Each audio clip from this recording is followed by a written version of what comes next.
Der var engang en kalimba, der kom fra Afrika.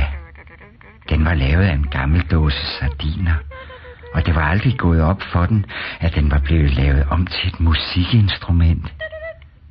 Så nu gik den fortvivlet rundt og spurgte alle, den mødte på sin vej, om de havde set den sardiner. Kalimbaen mødte et trommesæt, som var fra Amerika. Men det var så døvt, at det ikke engang kunne høre, hvad det selv sagde. Nu kom der en trompet og en basun anstigende. Trompeten var noget så forkølet, og basunen var virkelig dum. Kalimbaen spurgte de to, om de havde set den sardiner.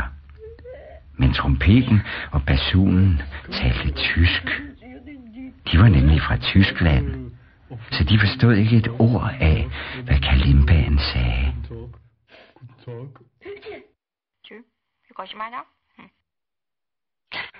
Så kom der nogle meget sure og gale og sure klappedimser fra Marokko. De var så sure, at de bed den stakkels kalimba i numsen og truede med at larme og overdøve det døve trommesæt fra Amerika. Kalimbaen fik øje på et babypiano, der nu kom hoppende. Den løb hen for at spørge, om det havde set den sardiner.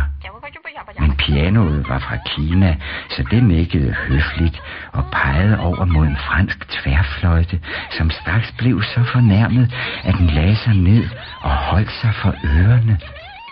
Lige pludselig var der også en kora fra Indien, og en boinkbox fra Afrika, og en hel masse andre instrumenter, som kalimbaen aldrig havde set før. Kalimbaen stirrede forvirret på alle de nyankomne. Ingen forstod en lyd, og alt var kaos.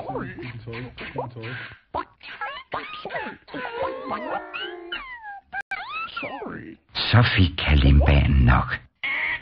Den hev sin mobiltelefon frem og ringede til en, der hed Mikkel Hess. Og han lovede at komme og tage nogle af alle sine musikervenner med. Og så gik det op for dem alle sammen, hvorfor de var der.